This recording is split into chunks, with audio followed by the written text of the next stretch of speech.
की टीम जो पंजाब असेंबली में मौजूद है, उन तमाम मेंबरान का शुक्रिया भी अदा करता हूं और उन्हें मुबारकबाद भी पेश करता हूं कि उन्होंने जिस के साथ और हिम्मत के साथ अपोजिशन के मंसूबे को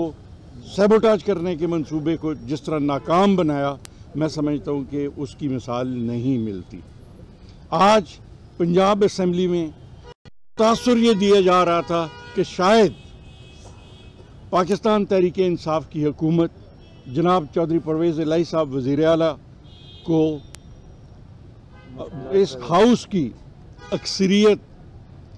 जो है उसका एतमाद हासिल नहीं, लेकिन आपने देखा कि आज हमारे मेंबरान ने अपनी अक्सरियत के बलबूते पर पंजाब असेंबली की तारीख की सबसे बड़ी लेजिस्लेशन आज की और हमने 21 बिल जो हैं वो पास किए। अब यहाँ सवाल ये पैदा होता है कि जो लोग इस्लामाबाद से अपने मेंबरान की कारकर्दगी देखने के लिए आए हुए थे, आज वो क्या मुंह लेकर वापस जाएंगे कि उनकी मौजूदगी में उनकी पार्लियामेंट्री पार्टी ने किसी एक बिल पर भी हमें रुकावट डालने की कोशिश नहीं की। और उसकी बुनियादी वजह यह है कि जैसे कि आपको मालूम है कि कानून साजी का एक तरीक़ाकार है। कानून साजी के लिए जब कोई बिल पेश किया जाता है तो उस पर अगर आपने अमेंडमेंट दी हो तो आपको बोलने का हक हासिल होता है, लेकिन मैं समझता हूँ कि ये पंजाब के अवाम के लिए लम्हा फ़िक्रिया है कि आज 21 बिल पास हुए और 21 बिल्स में से किसी एक बिल पर भी अपोजिशन की तरफ से जो है अमेंडमेंट नहीं दी गई। और यही वजह है कि जब वो स्पीकर को कहते थे कि हम बोलने की बात करें तो बोला सिर्फ उसी वक्त जा सकता है कि जब आपने किसी बिल पर अमेंडमेंट दी हो। ना तो उन्होंने अमेंडमेंट दी हुई थी और ना ही उनके पास कोई बात करने का जवाज़ था। तो मैं समझता हूँ कि मैं हमेशा से ये कहता रहा हूँ कि पंजाब असेंबली की तारीख की ये सबसे नालायक तरीन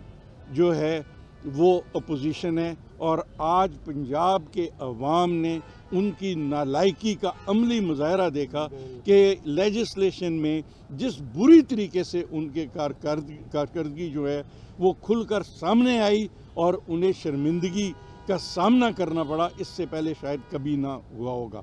आज मैं समझता हूँ कि जब अब इजलास ख़त्म हो चुका है तो वजह तौर पर जो शख्स इस्लामाबाद से अपनी ज़िम्मेदारियाँ छोड़कर यहाँ पर बैठा हुआ था, उसके साथ और लोग भी बैठे हुए थे, तो वो उनसे एक सवाल ज़रूर कर रहा होगा कि आपकी कारकर्दगी क्या है। आपने देखा कि 21 बिल जो हैं वो पहले एक दो उन्होंने शोर होगा करने की कोशिश की, लेकिन उसके बाद इंतहाई पुरअमन तरीके से हमने 21 बिल पास किए। और मैं यहाँ ये बात अर्ज करना चाहता हूँ कि अगर हमारी अक्सरियत पर सवालिया निशान होता तो शायद आज हम ये 21 बिल पास न कर सकते। आज हमने ये साबित किया है कि पंजाब असेंबली में पाकिस्तान तहरीक इंसाफ और उसकी अलाइज जमातों का जो इत्तेहाद है, उस हुकूमत को, हमारे वज़ीर आला को जो है वो इस ईवान का एतमाद हासिल है। हम अक्सरियत हैं और मैंने ये on the floor of the house भी कहा कि जब भी मौका आया अल्लाह भी नहीं लिख सकेंगे। तो मैं समझता हूँ कि आज एक दफ़ा फिर पाकिस्तान तहरीक इंसाफ और उसकी अलाइड पार्टीज़ की पार्लिमानी पार्टी ने पंजाब असेंबली में अपनी अक्सरियत जो है उसको साबित किया है। और इंशाअल्लाह ताला जब भी अदालत हुक्म देगी, क्योंकि चीफ मिनिस्टर का जो वोट ऑफ कॉन्फिडेंस का लेने का मामला है वो चूँकि अदालत में सब जुडिस है, 11 तारीख को अदालत में पेश होना है, लेकिन अदालत के हुक्म के ताबे जब भी अदालत कहेगी इंशाअल्लाह ताला हम इसी ईवान में आज की तरह एक दफ़ा फिर इंशाअल्लाह ताला अपनी अक्सरियत साबित करेंगे। और इनका एक दफ़ा फिर मैं समझता हूँ कि इन्हें पसपाई इख्तियार करना पड़ेगी और इनके झूठे दावे हैं कि अक्सरियत जो है उनके पास है, वो कतई तौर पर कोई अक्सरियत इनके पास नहीं। بلکہ میں سمجھتا ہوں کہ آج ان کی جو ایک ریکوائرڈ نمبر آف ممبرز تھا وہ بھی ان کے پورے نہیں تھے، اور جو ہاؤس میں آئے بھی ان کی کارکردگی بھی آپ نے دیکھ لی کہ ماس وائے چند شر پسندوں کے جو نعرے لگا رہے تھے، باقی جو کاغذ پھاڑنے میں لگے ہوئے تھے، نعرہ بازی میں لگے ہوئے تھے، اور کوئی پازیٹیو رول نہیں تھا۔ اور یہ جو جمہوریت کے دعوے دار ہیں، میں سمجھتا ہوں یہ آپ نے دیکھا کہ پارلیمنٹ کے اندر جو ان کا کردار تھا وہ ہر لحاظ سے قابل مذمت ہے، اور میں سمجھتا ہوں کہ جو لوگ ان کو اکسانے کے لیے وزٹر گیلری میں بیٹھے ہوئے تھے، ان کی کارکردگی دیکھ رہے تھے، اور ممبران ان کو خوش کرنے کے لیے جو کچھ کر رہے تھے، پورے پنجاب کی عوام دیکھ رہی تھی، اور یہ میں سمجھتا ہوں کہ جو ان کا ایک جمہوریت دشمن رویہ تھا، آج پوری قوم نے اس کو دیکھا، اور ایک دفعہ پھر میں پرزور الفاظ میں ان کے اس رویے کی مذمت کرتا ہوں، اور اس بات کا ایک دفعہ پھر اعادہ کرتا ہوں کہ انشاءاللہ تعالی جب بھی ہمیں اکثریت ثابت کرنا پڑی، انشاءاللہ تعالی مطلوبہ اکثریت ثابت کریں گے، اور انہیں شکست کا ایک دفعہ پھر سامنا کرنا پڑے گا۔ آپ کے کچھ لوگوں کا جو آپ کی جو آپ نے بلز تو پاس کر دیے، لیکن جو سیاسی محاذ رہی ہے اس کے اندر بہت سارا نقصان عوام کا ہو رہا ہے۔ آٹے کا مسئلہ ہوا ہے، چکن کا مسئلہ ہوا ہے، قیمتیں کنٹرول میں نہیں آ رہی ہیں، وفاق صوبے کو بلیم کر رہا ہے، صوبہ وفاق کو بلیم کر رہا ہے، 18ویں ترمیم بیچ میں آ جاتی ہے۔ لیکن ان سارے معاملات میں سوال میرا یہ ہے جی کہ اس کا ذمہ دار کون ہے؟ ایک دوسرا سننے میں ہی آتا ہے جی اس سیاسی محاذرائی میں کہ کچھ لوگ آپ کے پھسل جاتے ہیں، کچھ لوگ ان کے پھسل جاتے ہیں۔ میں عرض کرتا ہوں کہ دیکھیں، بالکل آپ کا سوال جو ہے بجا ہے کہ اس محاذرائی میں نقصان صرف عوام کا ہو رہا ہے۔ میں سمجھتا ہوں کہ آپ نے اپنے سوال میں یہ فرمایا کہ اس کا ذمہ دار کون ہے۔ میں سمجھتا ہوں کہ اس کے ذمہ دار وفاقی حکومت ہے۔ آپ اس حقیقت سے انکار نہیں کر سکتے، اور میرے بعد اگر کوئی بھی وفاقی حکومت کا نمائندہ یہاں آ کر بات کرے تو آپ اس سے سوال کر سکتے ہیں کہ کیا گورنمنٹ آف پنجاب کے 170 ارب سے زیادہ انہوں نے نہیں دینے جن کو جان بوجھ کر روکا گیا ہے۔ گورنمنٹ آف پنجاب کے 172 ارب روپے سے زیادہ انہوں نے دینے ہیں، جو باوجود ہماری کوششوں کے ہمیں نہیں دیے جا رہے۔ تو جب پنجاب گورنمنٹ کے وسائل کو وفاق دبا کر بیٹھ جائے گا تو پھر مسائل ظاہری طور ہے پیدا ہوتے ہیں، لیکن اس کے باوجود میں دعوے کے ساتھ کہہ سکتا ہوں کہ وفاقی حکومت کے تمام تر منفی ہتھکنڈوں کے باوجود آٹے کے بحران کو کنٹرول کرنے کے لیے گورنمنٹ آف پنجاب پوری کوشش کر رہی ہے، اور انشاءاللہ تعالی ہم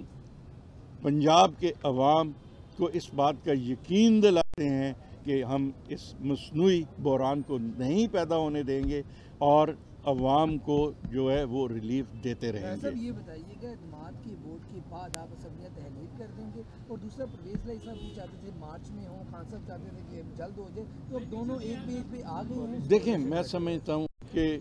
جو بھی فیصلہ ہونا ہے وہ قیادت نے فیصلہ کرنا ہے، اور مل بیٹھ کر قیادت نے فیصلہ کرنا ہے، اور جو بھی فیصلہ ہوگا میں بحیثیت ایک ممبر کے، اور میرے ساتھ جو ساتھی کھڑے ہیں بحیثیت ممبران، ہم آپ کو اشور کرتے ہیں کہ قیادت کا فیصلہ انشاءاللہ تعالی منو ان تسلیم کیا جائے گا، اور دوسرا ہماری قیادت کا جو بھی فیصلہ ہوگا انشاءاللہ تعالی پنجاب اور پاکستان کے عوام کے وسیع تر مفاد میں ہوگا۔ آصف علی زرداری صاحب نے آصف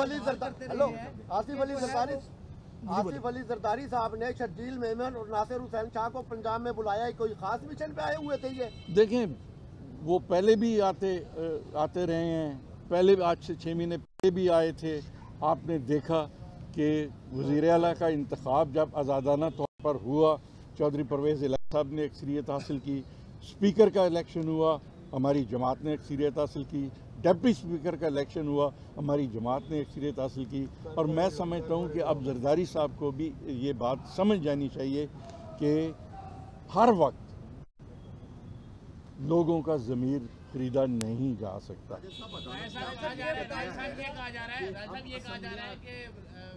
ریزالو نہیں کریں گے تو آپ کیسے فیصلہ کریں گے اسمبلی ڈسالو کرنے کا؟ میں نے اسمبلی रिजॉल्व करने की बात ही नहीं की। मैं तो ये अर्ज कर रहा हूँ जो भी फैसला होगा क़यादत मिलकर करेगी और इंशाअल्लाह ताला उसी टाइम फ्रेम में करेगी जो अदालत ने दिया हुआ है। 11 तारीख तक इंतज़ार कीजिए, उसके बाद जो भी अदालत का हुक्म होगा उस पर अमल दरामद ये होगा। बता दें, अता तारड़ साहब जो है आज विजिटर गैलरी में आए हुए थे, उनको कमेटी ने बुलाया, क्यों नहीं पेश होते उसके सामने? देखिए, मैं समझता हूँ कि मैंने पहले इब्तिदा में ये कहा है कि इन लोगों से आप कानून, कायदा या पार्लिमानी रवायात की तवक्को ना करें। इसलिए मैं उनके इस किरदार पे बात नहीं करना चाहता। इतना ज़रूर कहना चाहता हूँ कि आज मीडिया उनसे ये सवाल ज़रूर करे कि वफाक में जहाँ इतने ज़्यादा मसाइल हैं और वज़ीर आज़म जो है वो दर बदर की ठोकरें खा रहा है, बैरून ममालिक इमदाद हासिल करने के लिए, और उसके वज़ीर जो हैं वो एक सूबे में इंतशार पैदा करने के लिए अपना किरदार अदा कर रहे हैं। मैं समझता हूँ कि ये बात लोग भी अब समझ चुके हैं और लोगों के ये बात सामने आ चुकी है कि इस जमात का इंतशार के अलावा कोई दूसरा एजेंडा नहीं। अता तारड़ का बड़ा होने की जरूरत है।